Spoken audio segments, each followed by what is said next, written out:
Нам объяснили ситуацию, да, сейчас была встреча.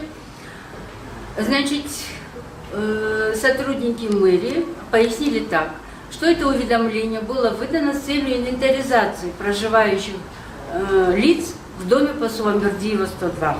Просто, насколько поняла, там была неудачная формулировка в данном уведомлении, и мэрия сейчас заверила, что никого, те, кто на законных основаниях получил эти квартиры, выселять не собираются. Что процесс выселения будет производиться только после решения суда, который определит, выселять или нет. Вот. В данный момент стоит вопрос так.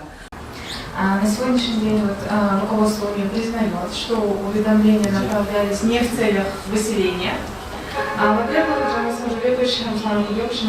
здесь факт выдачи им квартиры, факт получения ордера никто не оспаривает. То есть у них законно все было выдано. Далее, относительно вообще процедуры в целом выселения, насколько вам известно, это только суд решает. Уведомление за собой не влечет выселение.